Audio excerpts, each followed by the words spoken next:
ไต้หวันประมาณอาทิตย์2 อาทิตย์ที่ผ่านมามีประเด็นข่าวที่ผู้คนพูดคุยกันเยอะมีการถกเถียงกันเยอะมากโดยเฉพาะคือเรื่องอะไรครับเรื่องมกฎหมายทำแท้งที่เปลี่ยนใหม่ที่ไต้หวันโอ้ ปกติเนี่ยกฎหมายทำแท้งที่ไต้หวันจะค่อนข้างคล้ายกับที่ประเทศไทยก็คือทำได้แหละไม่ได้มีเทรนด์การเปลี่ยนเหมือนของทางอเมริกาแบบเฮียทรัมป์ขึ้นมาแล้วจะแบนการทำแท้งอะไรเงี้ยแต่ที่เปลี่ยนก็คือเขาเปลี่ยนกฎหมายใหม่ว่าถ้า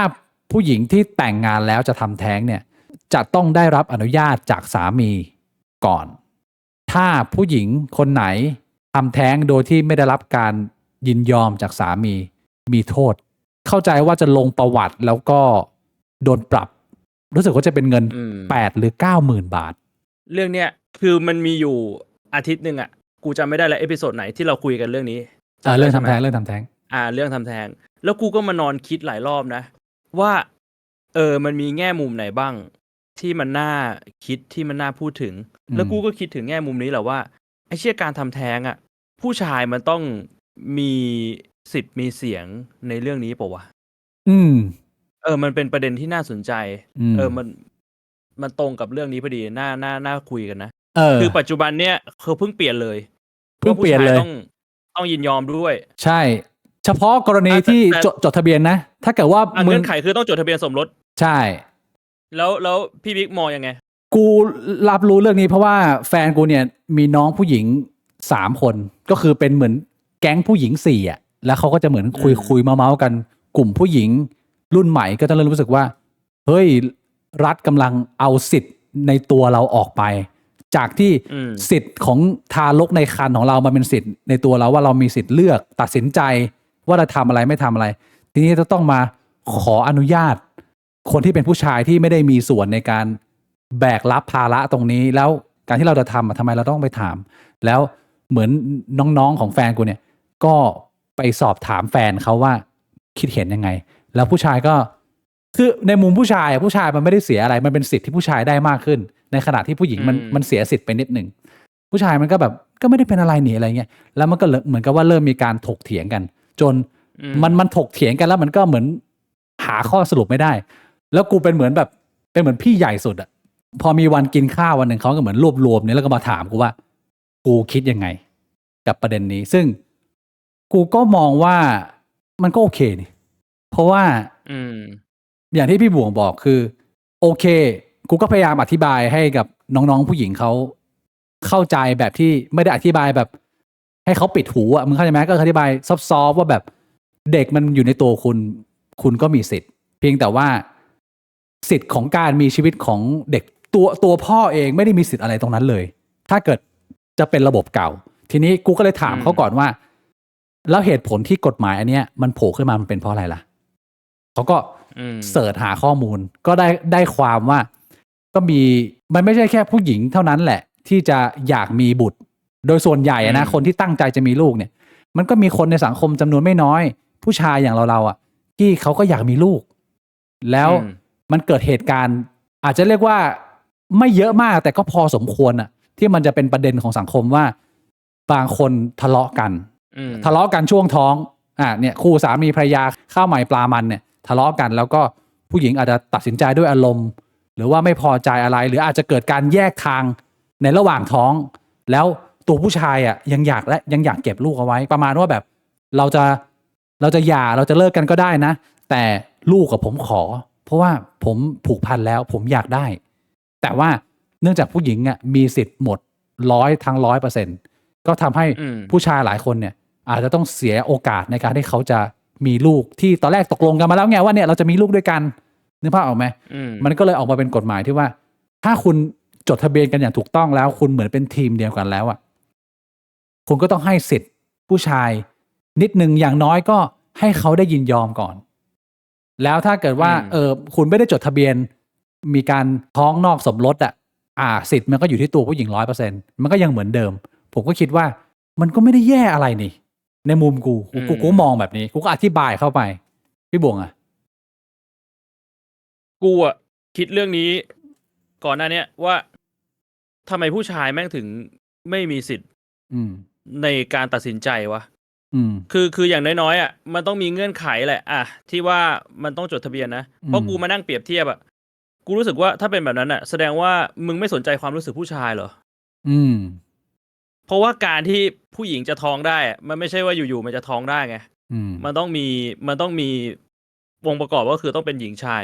แน่นอนถ้าสมมุติเป็น one night stand เป็น friend with benefit แล้วมันเกิดพลาดท้องมันไม่ได้มีความสัมพันธ์ลึกซึ้งกันมันไม่ได้มีการวางแผนว่าจะเติบโตไปด้วยกันจะสร้างครอบครัวกัน อันนี้พอเข้าใจ อืมแต่ว่าพอผู้ชายแบบก็มองว่าอันนี้เป็นความผิดพลาดไม่ได้ตั้งใจจะมีลูก แต่ถ้าเรามองในมุมของผู้ชายที่อยากมีลูกล่ะในมุมของผู้ชายที่เขาตั้งใจจะสร้างครอบครัวล่ะอะไรแบบเนี้ยเขาไม่มีสิทธิ์เหรอถ้าเป็นแบบนั้นน่ะกูก็ลองตั้งคำถามเล่นๆนะว่าอย่างเงี้ยมึงลองไปดูคนที่แม่งข่มขืนผู้หญิงข่มขืนผู้หญิงเนี่ยแยกเป็น2ประเด็นผู้หญิงที่โดนข่มขืน1โดนทำร้ายทางร่างกาย2โดนทำร้ายทางจิตใจถ้าสมมุติกูตัดประเด็นเรื่องโดนทำร้ายทางร่างกายออกไปได้กูเล้าโลมมึงก่อนกูข่มขืนมึงกูใช้เจลหล่อลื่นร่างกายมึงไม่เจ็บปวดอวัยวะเพศไม่ฉีกขาดแต่มึงบอกว่ามึงโดนทำร้ายทางจิตใจไปตลอดชีวิตกรณีเนี้ยแม่งเปรียบเทียบได้ปะกับว่าถ้าสมมุติว่ากูเป็นผู้ชายแล้วกูอยากมีลูกมากแต่กูตั้งท้องเองไม่ได้เพราะกูเป็นผู้ชายกูก็ต้องแต่งงานกูก็ต้องมีภรรยานี่หรอปะแล้วกูก็คุยไปแล้วตกลงกันไว้อย่างดีว่าเฮ้ยเดี๋ยวกูจะตั้งใจทำงานหาเงินกูจะเป็นคนดีกูไม่เกเรแล้วกูก็โอเคมีลูกกับภรรยาตั้งท้องปรากฏว่าภรรยาบอกว่าหมดรักแล้วอยากเอาบุตรออกไอ้เชี่ยสำหรับกูว่าอันเนี้ยมันก็คือเป็น emotional trauma ไปตลอดชีวิตนะมันเป็นความล้มเหลวครั้งใหญ่ในชีวิตอะถ้ามันเป็นคนที่แบบว่าเขาตั้งใจจะมาเป็นแบบเนี้ยคือกูมองในมุมที่ว่าแม่งไม่ต่างกันปะถ้าเป็นอย่างนั้นอะคือความเจ็บปวดทางจิตใจอะไอที่กูยกตัวอย่างมาเนี่ยกูไม่ได้จะบอกว่าให้คนไปทำแบบนี้ในสังคมนะให้ไปข่มขืนแล้วก็ไปนู่นไปนี่แต่อยากจะพูดในมุมที่มันสุดโต่งให้เห็นภาพว่าคนเราเนี่ยแม่งไม่ได้เจ็บปวดทางด้านร่างกายอย่างเดียวแม่งมีความเจ็บปวดทางด้านจิตใจแม่งมีความเจ็บปวดทางด้านจิตวิญญาณกันด้วยแล้วมันเกิดขึ้นกับคนทุกเพศมันไม่ได้เกิดขึ้นกับแค่เพศหญิงในมุมมองของเพศหญิงอาจจะไม่เข้าใจว่าเอ้ามึงมีส่วนได้ส่วนเสียอะไรร่างกายมึงไม่เจ็บปวดใช่ร่างกายไม่เจ็บปวดแต่ว่าจิตใจก็เจ็บปวดได้ทุกคนนึกออกใช่ไหมอันนี้คือมุมของกูที่คิดนะกูก็ไม่รู้ว่ามันผิดถูกยังไงก็แต่มีคิดในมุมนี้เหมือนกันคือกูเข้าใจได้ว่าพอมันมีกฎหมายนี้เข้ามาเนี่ยมันก็ทำให้ผู้หญิงหลายคนไม่พอใจเพราะว่าเหมือนกับอยู่ดีๆสิทธิ์มึงเต็มอยู่แล้วแล้วก็กฎหมายนี้เหมือนมาเล่นงานมึงโดยเฉพาะพวกผู้ชายไม่เสียอะไรเลยนึกภาพออกไหมผู้ชายได้สิทธิ์เพิ่มขึ้นแล้วผู้หญิงก็คือจากนี้ต่อไปถ้าทำอะไรโดยไม่ปรึกษาเนี่ยมึงก็อาจจะมีโทษปรับได้ก็คือกูก็มองว่าโอเคมันก็ดูถ้าเกิดว่าจะมองจากจุดเริ่มต้นนะก็คืออยู่ดีๆผู้หญิงก็เสียสิทธิ์แต่ว่ากูคิดว่าไม่ไปถึงเบอร์ของทางอเมริกากูว่าก็โอเคแล้วก็คือคุณยังทำแท้งได้อย่างนั้นมันก็โอเคแล้วก็การลงโทษมันก็ไม่ได้เป็นอะไรที่คอขาดบาดตายมันก็ยังเป็นแค่เหมือนโทษปรับแล้วก็เหมือนกับลงบันทึกไว้ว่าคุณมีประวัติอย่างนี้นะอะไรเงี้ยพอเข้าใจได้กูพูดตามตรงนะว่าถ้าพูดถึงในมุมของสิทธิอ่ะกูมีความเห็นว่าคนที่คิดว่าเฮ้ยกฎหมายนี้มันทำให้ตัวเองเสียสิทธิ์เนี่ยแม่งมีมุมมองที่เห็นแก่ตัวไปด้วยซ้ำยังไงเพราะว่าถ้ามองกันในมุมของเพศชายเพศหญิงเลยนะแล้วมองของว่าถ้ากฎหมายแม่งให้สิทธิเพศไหนมากกว่าจริงๆเพศหญิงอ่ะเป็นสิทธิ์เป็นเพศที่ได้ประโยชน์มาโดยตลอดกฎหมายที่ชัดเจนที่สุดก็คือแต่งงานกันแล้วถ้าหย่ากันสินสมรสแบ่งกันแล้วด้วยการที่ความปกติของสังคมเราเมื่อก่อนอ่ะผู้ชายเป็นคนหาเงินอ่ะ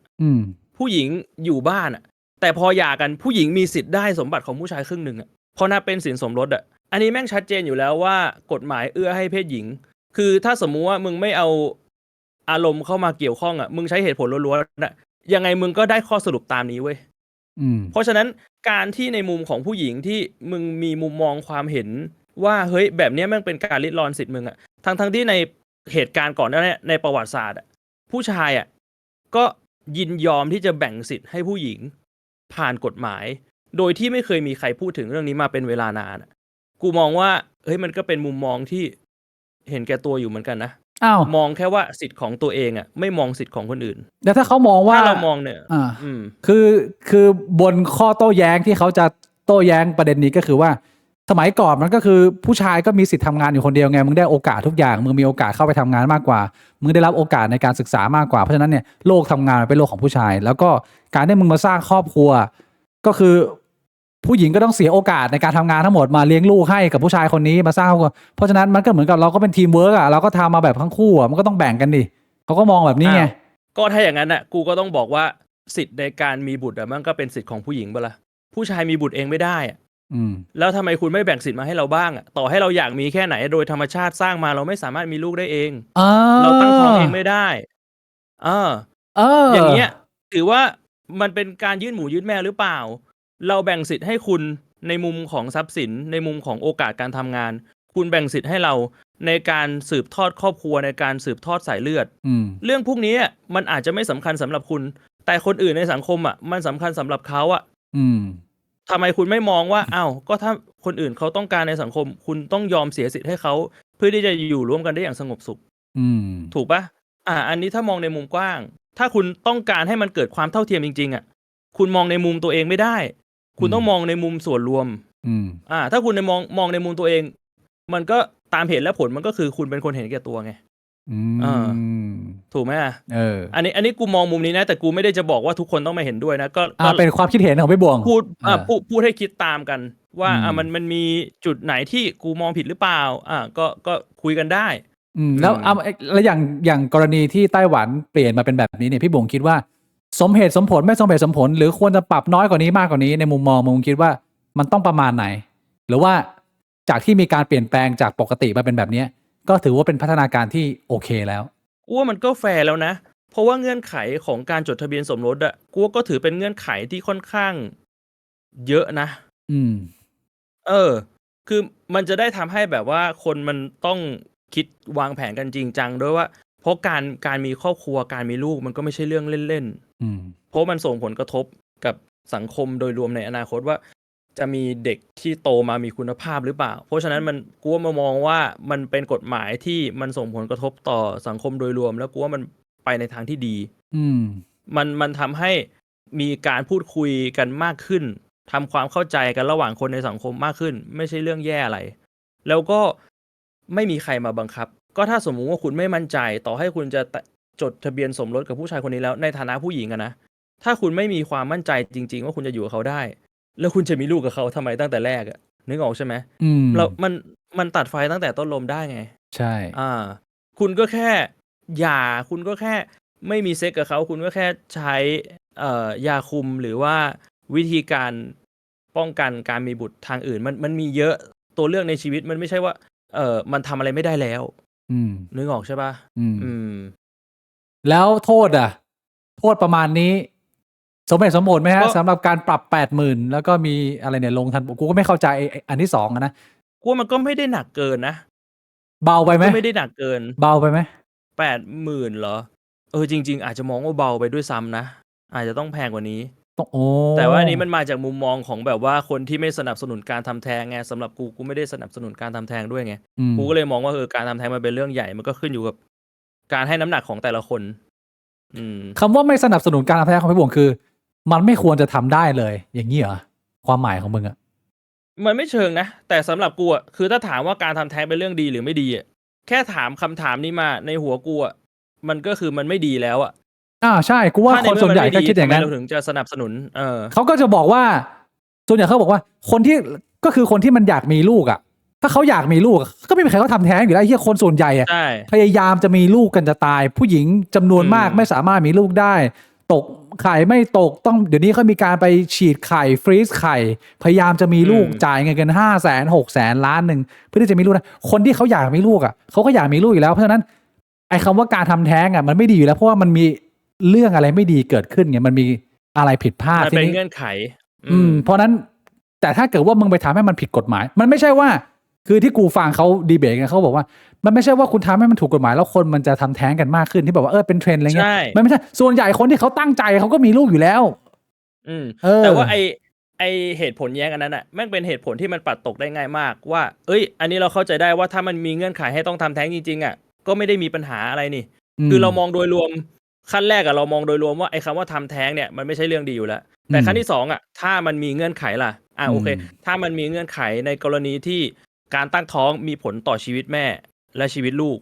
คือเราก็ต้องเก็บแม่เอาไว้ดีกว่าเสียทั้งสองหรือกรณีโดนข่มขืน พวกนี้มันเป็นเรื่องที่เข้าใจได้ว่ามันเป็นเหตุสุดวิสัยอันนั้นเข้าใจคือกฎหมายมันก็ต้องมีเขียน เพราะฉะนั้นเนี่ยกูมองว่า2อันเนี้ยมันเป็นเหตุผลขั้นต้นที่มันไม่จำเป็นต้องมานั่งถกกัน เพราะว่ามันทำความเข้าใจได้ง่ายเข้าใจเหมือนกัน ทีนี้ไอ้ตรงที่เข้าใจไม่เหมือนกันก็คือ แล้วถ้าเกิดเป็นการตัดสินใจโดยที่ไม่มีเหตุการณ์เบื้องต้นแบบนั้นอย่างเช่นคือสมมุติว่าแต่งงานกันคู่สามีภรรยาแล้วก็ทั้งสองคนเนี่ยตกลงกันแล้วว่าเราจะไม่มีบุตรนะเพราะว่าเราเลี้ยงบุตรไม่ไหวแล้วก็ใช้ชีวิตอยู่ด้วยกันไปแล้วก็พยายามจะควบคุมแต่วันดีคืนดีอาจจะหลุดแล้วก็มีบุตรขึ้นมาทีนี้สมมุติว่าท้องได้และเซ3 อาทิตย์4 อาทิตย์สมมติผมก็ไม่รู้ว่าเท่าไหร่มันถึงตรวจคันได้อะแต่ก็ยังเด็กอยู่ยังอ่อนมากแล้วเขารู้ว่ามีแล้วเขาก็คุยกันแล้วทั้งสองคนก็บอกว่าเอ้ย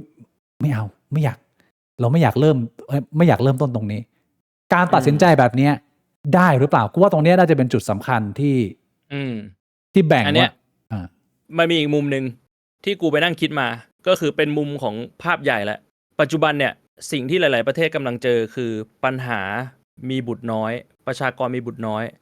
ประชากรโดยรวมกำลังลดลงแล้วตัวเนี้ยมันเป็นสิ่งที่คนเริ่มพูดกันเยอะขึ้นเรื่อยๆกูว่าในมุมมองของประเทศอ่ะมึงต้องมานั่งนึกแล้วนะว่าไอ้เชี่ยถ้าทุกคนในสังคมแม่งคิดแบบนี้หมดอ่ะอยู่ยังไงวะทุกคนไม่อยากมีบุตรอันนี้คือตีต่างเลยนี่คือตีต่างเลยเพื่อให้เห็นภาพว่ามันเป็นปัญหาจริงๆไอ้การที่แบบว่าประชากรเกิดน้อยอยู่ไม่ได้นะเว้ยมันไม่ใช่ว่าคนมันจะค่อยๆล้มตายมันจะล้มเป็นโดมิโนเพราะว่าปัญหาก็คือพอเทคโนโลยีการแพทย์มันมาปุ๊บคนแก่มีเยอะขึ้นเด็กไม่มีสุดท้ายมันจะไปถึงจุดหนึ่งที่สังคมแม่งมีแต่คนแก่แล้วแม่งไม่มีใครทำอะไรได้แล้วแม่งตายห่ากันหมดเพราะว่าแม่งแก่กันหมด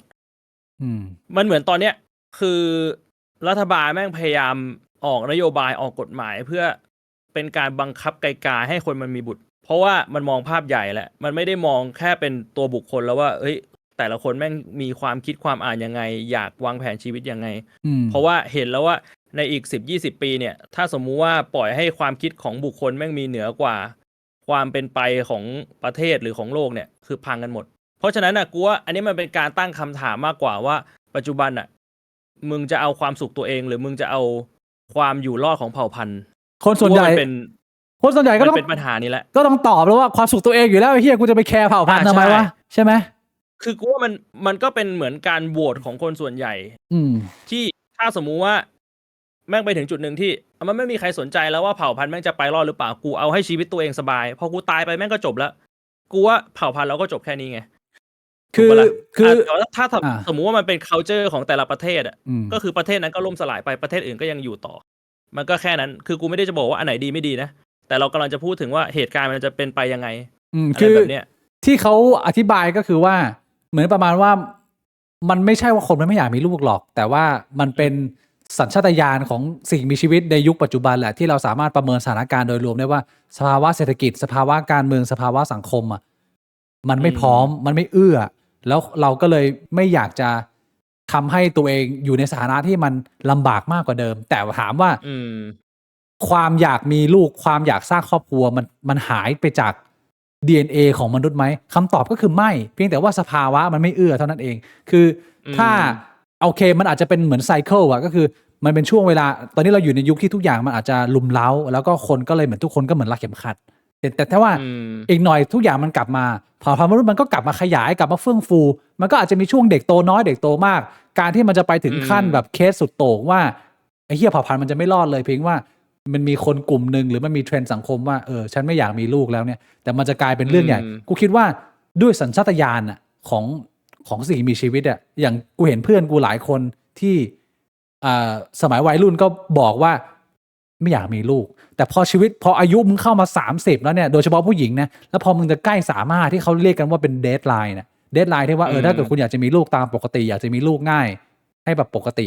35ไปเหมือนเดดไลน์พอคนแม่งเข้าใกล้เดดไลน์นะความคิดมันจะค่อยๆเปลี่ยนไปเลยเหมือนกับว่ามึงไม่สามารถเอาชนะสัญชาตญาณสิ่งมีชีวิตที่แม่งเรียกร้องได้ว่า เฮ้ยคุณแน่ใจเหรอคุณจะหมดเวลาในการทำสิ่งที่ยิ่งใหญ่ที่สุดแล้วนะก็คือการมีลูกอะไรเงี้ยสุดท้ายแล้วมันสู้ยากกูคิดว่าความรู้สึกเนี้ยมันยังคงฝังอยู่ในทุกคนไงเพียงแต่ว่ามันเป็นเหมือนสถานการณ์ชีวิตว่า ตอนเนี้ยมันเหมือนกับว่า ถ้ามึงเป็นคนป่าสมัยก่อนอ่ะมึงใช้ชีวิตอยู่บนเกาะ ชีวิตมึงสุขสบายหมู่บ้านมึงทุกคนแฮปปี้ปู่ย่าตายายมึงมีความสุข มึงก็เฮียออกลูกออกหลานเต็มมีความสุขอบอุ่น แต่ถ้าเกิดว่ามึงเป็นคนป่าที่หนีออกจากเกาะนี้ แล้วมึงกำลังอยู่บนแพไอ้เฮียแล้วมีฉลามเต็มไปหมดเลย สถานการณ์มัน ต้อ ไม่ งเอาตัวรอดอ่ะไม่มีเวลามาเลี้ยงลูกอ่ะ กูอยากเซฟก่อน โอเค มันอาจจะทำให้กูพลาดไปแต่ว่ามันทำไงได้คนเรามันมีตัวเลือกแค่นี้ เงื่อนไขอายุมันมีให้เท่านี้ถ้ารุ่นเรามันไม่ไหวเราเป็นรุ่นแบบว่าออกแพถ้ารุ่นเราไม่ไหวก็เราก็คาดหวังแล้วก็เราก็ตั้งใจว่าอยากจะสร้างสังคม อยากจะสร้างการเมืองอยากจะสร้างเศรษฐกิจที่มันดีขึ้น แล้วเดี๋ยวมนุษย์มันจะกลับมาแพร่พันธุ์เหมือนเดิมเองแหละมนุษย์มันอยากปี้กันตายการมีบุตรการมีครอบครัวที่ดีมันดีอยู่แล้ว ถ้าอย่างนั้นในมุมนั้นอ่ะที่พี่บิ๊กบอกว่ามันก็จะเป็นช่วงรัดเข็มขัดเป็นช่วงบูมใช่ปะล่ะพอตามสภาพสังคมมันก็คงจะเป็นเรื่องถูกต้องแล้วที่กฎหมายจะต้องมีการปรับเปลี่ยนเพื่อรองรับสถานการณ์แต่ละสถานการณ์ซึ่งตอนนี้สถานการณ์ของเรามันอยู่ในช่วงที่แบบว่าโอเคสังคมมันกำลังไม่น่าอยู่ไม่น่าเลี้ยงลูกคือเราอยู่ในช่วงรัดเข็มขัดกฎหมายก็ควรจะต้องออกมาซัพพอร์ตความต้องการของคนในสังคมเพื่อจะปกป้องเรียกว่าผลประโยชน์โดยรวมของคนในชาติถูกปะล่ะถ้ามองในมุมของกฎหมายที่ว่ามีไว้ทำไมก็คือเพื่อปกป้องผลประโยชน์ของคนในชาติให้อยู่ร่วมกันได้กูก็มองว่าไอ้เงื่อนไขอะไรแบบเนี้ยมันก็เป็นเงื่อนไขที่สมเหตุสมผลนะมันไม่ได้บังคับมากเกินไป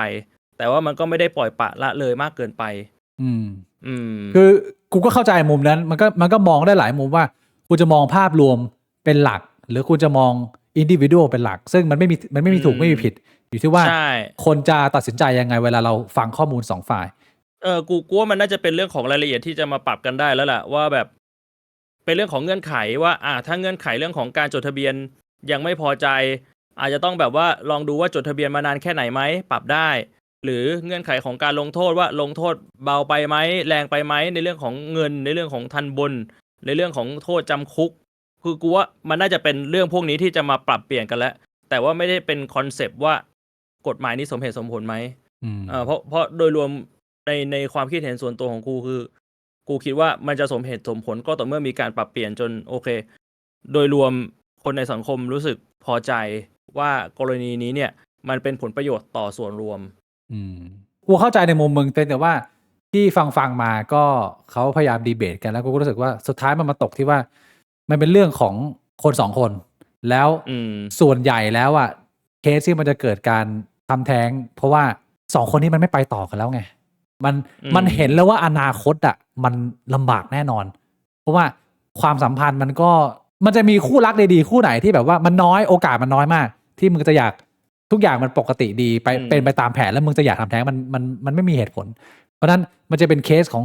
สภาวะที่เด็กเติบโตมามันก็อาจจะเพิ่มโอกาสให้มีสภาวะของเยาวชนที่อาจจะไม่ได้อยู่ในสภาพแวดล้อมที่เหมาะสมมากอะไรแบบนี้ตรงนี้เข้าใจได้นะเพราะว่ามันอาจจะเป็นกรณีที่แบบว่าตอนแรกก็รักกันดีแล้วก็เริ่มตั้งท้องแต่ทีนี้ไปมาผู้ชายอาจจะไปมีคนอื่นระหว่างที่ผู้หญิงท้องแล้วผู้หญิงไม่ยอมแต่กลายเป็นว่าผู้หญิงไม่สามารถเอาลูกออกได้เพราะว่าผู้หญิงต้องขอความยินยอมจากผู้ชายก่อนในขณะที่ผู้ชายเป็นฝ่ายผิดเองด้วยซ้ำถ้าเป็นแบบนี้ต้องเขียนคลอสเข้าไปว่าถ้ามีหลักฐานว่าผู้ชายไปนอกใจนะอะไรแบบนี้ไม่ต้องขอความยินยอมจากผู้ชายว่ามันเป็นเรื่องของการลงลึกทีนี้มึงได้กูเข้าใจในมุมมึงแต่ว่าในความเป็นจริงอ่ะคลอสมันมีเยอะมากมันไม่ได้มีแค่มึงนอกใจไงถ้าเกิดว่าผู้ชายหมดใจผู้ชายโกงตังค์คือในมุมของตัวคนแม่สมมติว่ามึงเป็นผู้หญิงที่มึงอาจจะไม่ได้มีความสามารถในการหาเงินมากแล้วมึงตั้งใจจะฝากชีวิตไว้กับผู้ชายคนนี้แล้วมึงมีลูกด้วยกันแล้วผู้ชายคนนี้ทำอะไรให้มึงรู้สึกว่าแม่งทิ้งกูแน่ไปต่อกันไม่ได้แน่กูเกลียดขี้หน้ามันแล้วมันไปทำอะไรหรือมันไม่มีคดีใหญ่มันดันมีสิทธิ์ในตัวกูผ่านทางเรื่องกฎหมายนี้แล้วคือกลายเป็นว่าตอนนี้นะตอนนี้คือกูทำงานไม่ได้แล้วกูอยู่ในสภาวะท้องเดี๋ยวกูต้องดูแลเด็กแล้วความสามารถในการหาเงินกูก็ไม่มีแล้วกูก็ไม่รู้จะเลี้ยงลูกนี้ยังไงคือแม่งจะแบบทุกอย่างภาระไม่ไปตกอยู่ที่ผู้หญิงหมดเลยผู้ชายก็ลอยตัวเอาผู้หญิงเขาก็จะพูดประมาณนี้ว่าถ้าเกิดว่ามันจะใส่คลอสมึงต้องใส่คลอสขนาดไหนอ่ะ ที่มันจะครอบคลุมทุกเหตุผลที่เหมาะสมนึกภาพออกไหมตรงนี้ถ้าสมมติว่ามันมีจดทะเบียนสมรสแล้วอย่างน้อยๆมันจะมีเรื่องค่าเลี้ยงดูบุตรที่กฎหมายมันน่าจะมีบังคับอยู่แล้วนะถ้าจะพูดถึงในแง่ของแล้วกูจะดูแลลูกยังไงก็คือเรื่องของค่าเลี้ยงดูบุตรที่มันมีมาอยู่แล้วเพราะฉะนั้นเนี่ยตรงนี้มันไม่ใช่แค่เรื่องของที่ผู้หญิงต้องคิดผู้ชายก็ต้องคิดเหมือนกันมันไม่ใช่แบบว่าเป็นเรื่องที่แบบไปตายเอาดาบหน้าได้และอย่างกรณีแบบว่าสมมุติพี่บวงมีลูกสาวพี่บวงเพิ่งแตกเนื้อสาวอายุ18แล้วก็ไปเที่ยวผับแล้วก็อาจจะแบบ one night stand ก็คือที่ยังเรียนม.6 อยู่อ่ะชีวิตก็เป็นเด็กเรียนดีนะแล้วก็มีอนาคตอันก้าวไกลแล้วว่าเกิดไปพลาดท้องแล้วไอ้ที่ท้องนี่หนักสัสๆเลยคืนนั้นลูกมึงอาจจะเมาอาจจะเป็นคืนแรกอาจจะไม่คล่องอะไรอย่างเงี้ยแล้วคือเมล็ดพันธุ์น่ะแม่งเหี้ยมากแล้ว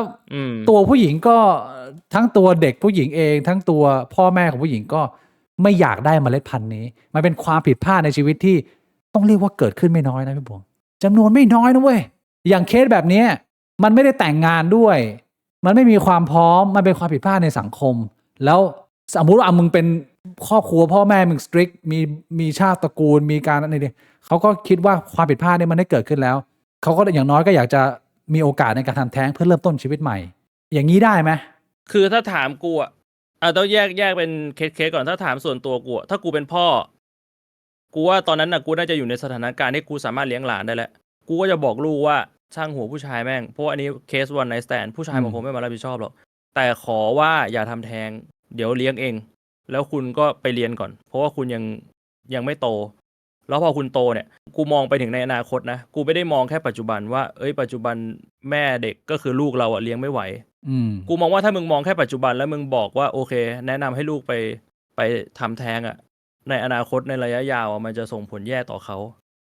ในอนาคตเขาอาจจะมามองย้อนหลังก็ได้ว่าเชี่ยตอนนั้นทำไมเราไม่เก็บลูกเอาไว้วะโดยเฉพาะว่าถ้ามึงในฐานะgrandparent ใช่ปะเป็นปู่ย่าตายายแล้วมึงมีความสามารถที่จะเลี้ยงได้มึงไม่ได้มีปัญหาว่าลูกจะโตมาแบบว่ามีปัญหาไม่เหมือนแบบลูกที่แบบว่าโอเคไม่มีโอกาสมึงสามารถมอบโอกาสให้เขาได้อันนี้คือเคสของพ่อบ่วงที่สามารถเลี้ยงลูกได้แล้วถ้าเกิดว่าของคนอื่นที่เขาไม่สามารถเลี้ยงลูกได้แล้วก็ไม่อยากเก็บเมล็ดพันธุ์ไอ้ผู้ชายกะเลวกะล่าเหี้ยคนนี้ไว้ด้วยไม่อยากให้มันมาฝังอยู่ในครอบครัวเราอันนี้มันเป็นracist หรือเปล่าวะถ้ามึงมองแค่ชาติพันธุ์ไม่ใช่ชาติพันธุ์หมายถึงว่าไม่ชอบผู้ชายคนนี้แบบว่าอาจจะเป็นคนเลวเป็นจิกโกเป็นอะไรเงี้ยเป็นเอาแบบไม่ดีคืออันนั้นไม่เกี่ยวกับว่ามึงต้องไปทำแท้งอันนั้นมันมึงกันผู้ชายออกไปเลยอย่าให้ผู้ชายมายุ่งถูกปะมึงการผู้ชายออกแต่ว่าเด็กในท้องไม่ได้ผิดเด็กในท้องก็ยังโตมาเป็นคนดีได้ถ้ามึงเลี้ยงดีได้แต่ถ้ามึงมองว่าไอ้เหี้ยไม่รู้ว่าผู้ชายแม่งดีไม่ดีแต่ว่าผู้ชายแม่งเป็นคนอีสานกูไม่อยากได้หลานอีสานไอ้เหี้ยนะคนกูไม่ได้ใช้เคสนี้ไม่ก็ต้องพูดให้เข้าใจให้เคลียร์ไงว่ามันไม่ใช่เคสนี้นะอันนั้นเหยียดเชื้อชาติแล้วอันนั้นเหยียดเชื้อชาติใช่แต่ว่าถ้าเป็นกรณีที่ว่ามึงไม่ชอบนิสัยไม่เกี่ยวกับเชื้อชาติมึงก็แค่การพ่อออกมึงไม่ต้องฆ่าเด็กคือเด็กมันอาจจะออกมาไม่เหมือนพ่อใช่มันนิสัยเด็กมันไม่ได้อยู่ที่ว่านิสัยพ่อแม่อยู่แล้วบอกว่าถ้าพ่อแม่ไม่ได้มาอยู่ด้วยก็อยู่ที่ว่ามึงเลี้ยงเด็กขึ้นมายังไงส่วนตะกี้มีช่องแชทที่ถามขึ้นมาเหมือนกันว่าแบบเฮ้ยก็เด็กก็จะโตมาแบบไม่มีพ่อไม่กลัวเขามีปมเหรอครับเอาตรงๆนะไอ้เรื่องปมในชีวิตที่ว่ามึงไม่มีพ่อไม่มีแม่เนี่ยกูว่ามันเป็นปมที่เล็กมากเลยนะเหรอถ้าสมมุติว่าเด็กแม่งโตขึ้นมาจะเป็นผู้ใหญ่ได้กูว่ามึงเจอเรื่องอื่นที่แม่งหนักกว่าแบบไม่มีพ่อไม่มีแม่อีกเยอะเพราะฉะนั้นถ้ามึงคิดแค่ว่าเฮ้ยถ้าเด็กแม่งไม่มีพ่อไม่มีแม่มึงทำแท้งไปเลยดีกว่าไอ้เชี่ยแม่งไม่มีใครมีลูกแล้วแบบนั้นมึงถามแต่ละคนที่ว่าแบบมึงคิดว่าปัญหา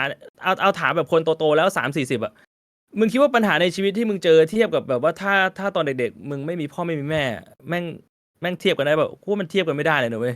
เรื่องอื่นในชีวิตที่เจอแม่งแย่กว่าเยอะเพราะฉะนั้นไอการที่เด็กจะไม่มีพ่อหรือไม่มีแม่มันก็ไม่ใช่เรื่องดีละให้พูดตามตรงแต่ว่ามันเทียบกับเรื่องเชี่ยเรื่องอื่นในชีวิตที่มึงจะเจอแม่งคนละเลเวลก็คือเรียกว่า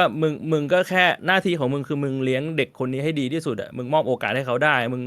เป็นไกด์ให้เขาได้กูมองว่าอันนั้นมันก็เป็นสิ่งที่สมเหตุสมผลหรือเปล่าไม่ใช่คิดแค่ว่างั้นก็ทำแท้งไปเลยอันนั้นมันเหมือนมันแบบ คิดง่ายไปหน่อยอะ คือกู คิดสั้นไปหน่อย กูคิดว่ามันสำหรับกูอ่ะคือมันไปได้สองทางคือถ้าเกิดว่าจะมีคนที่มองแบบพี่บวงก็คือเราเลี้ยงเด็กไปเราทำเต็มที่ของเราที่ทำได้สิ่งมันเกิดขึ้นไปแล้วความผิดพลาดมันเกิดขึ้นไปแล้วเราก็ทำเต็มที่ที่ทำได้ แต่กูก็จะมองในตัวกูก็มองว่าแล้วสำหรับคนที่เขาไม่ว่าเงื่อนไขในชีวิตมันจะเกิดอะไรขึ้นน่ะถ้าเขาไม่อยากเก็บสำหรับกูคิดว่าก็ถ้าเขาไม่อยากเก็บก็ไม่ต้องเก็บ เพราะว่ากูเคยดูสแตนด์อัพของลุยซีเคอันนึงกูรู้พี่บวกเคยดูป่ะที่ชื่อว่า2017น่ะก่อนที่ลุยซีเคจะเกิด allegation ที่โทรไปคุยกับผู้หญิงแล้วก็เหมือนชักว่าวขณะที่คุยกับคนอื่นอยู่อ่ะแล้วก็เป็นข่าวใหญ่โตจนลุยซีเคโดนแบนจาก Netflix แล้วก็หายจากสังคมไปประมาณ 3-4 ปีอ่ะแล้วเมื่อปีที่แล้วก็ลุยซีเคเพิ่งกลับมาแต่กลับมาแล้วก็เหมือนแบบไม่ได้เปรี้ยงป้างเหมือนเดิมเพราะว่าโดนตราหน้าไว้หลายที่เขากลับมาทำ stand up 2 อัน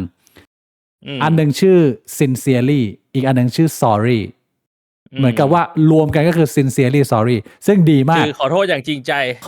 แต่ว่าทำดีมากแล้วก็มีพูดเรื่องสิ่งนี้แต่ประเด็นก็คือว่าไออันก่อนที่เขาจะมีปัญหาเนี่ย2017เนี่ยมันมีพูดเรื่อง abortion ด้วยแล้วคือกูฟังลุยส์เคแล้วกูเห็นด้วย 100% เลยลุยส์เคบอกว่าผมเข้าใจทั้งสองฝ่าย pro choice และ pro life แต่สำหรับผมอ่ะผมคิดว่า abortion เนี่ยเหตุผลที่ผมคิดว่ามันทำได้มันมีอยู่2เหตุผลเท่านั้นเหตุผลที่1ก็คือเด็กอ่ะมันอยู่ในจิ๋มผู้หญิงผมบอกว่าที่อเมริกาเนี่ยถ้ามีใครสักคนหนึ่งอ่ะเข้ามาในบ้านมึงอ่ะมึงมีสิทธิ์เอาปืนอ่ะยิงคนนั้นได้ที่เป็นผู้ใหญ่ด้วยนะแล้วเด็กเนี่ยแม่อยู่ในจิ๋มมึงอ่ะไอ้เหี้ยมึงไม่มีสิทธิ์ต่อกับสิ่งที่อยู่ในจิ๋มมึงเหรออันนี้ก็คือเป็นโจ๊กข้อแรกส่วนข้อที่2ลุยส์เคบอกว่าเพราะว่าผมคิดว่าชีวิตแม่งไม่ได้สำคัญอะไรเท่าไหร่เหี้ยชีวิตเราแม่งเหมือนแมงวันเหมือนยุงอ่ะเราให้ความสำคัญพวกเราเองแต่สำหรับลุยส์เคถ้ามึงไม่ได้เกิดมามันดูเป็นปัญหามันน้อยกว่าด้วยถ้าจะต้องมาเผชิญหน้าอะไรก็ในเมื่อไม่ได้เกิดมาก็สบายสุดแล้วลุยส์เคก็ให้ความเห็นของเขาแบบนี้แล้วกูรู้สึกว่าตั้งแต่กูฟังมาจนถึงตอนเนี้ยกูรู้สึกว่ากูก็ค่อนข้างไปในทางนี้แต่ไม่ได้หมายความว่ากูไม่เข้าใจคนที่อยากจะให้กฎหมายทำแท้งเนี่ยมันถูกเปลี่ยนไปนะกูก็เข้าใจเพียงแต่ว่าถ้ามันสุดท้ายมันต้องเลือกอันนึงอ่ะสำหรับคนมวลรวมเพราะกูก็คิดว่าก็ทำไปดิมันก็ดูไม่มีปัญหาอะไรดีอ่ะทุกวันเนี้ยอย่างทุกวันนี้สังคมไทยเราก็ทำแท้งได้ที่ไต้หวันก็ทำแท้งได้ที่ญี่ปุ่นก็ทำแท้งได้ก็กูก็ไม่เห็นว่ามันมีปัญหาอะไรก็ไปต่อได้อะไรเงี้ยไม่มีใครต้องทุกข์ทรมานกับกฎหมายตรงนี้อันนี้นะก็เป็นกฎหมายทำแท้งที่ไต้หวันซึ่งก็ผมว่ามันก็ไม่ได้หนักหนาอะไรนะในมุมผมถ้าประเทศไทยจะเอาไปทำหรือไม่ไปทำยังไงก็เป็นเรื่องของสังคมที่จะไปถกเถียงนะครับใช่แต่กูคิดว่าทำมันก็ต้องทำให้ดีใช่ใช่ใช่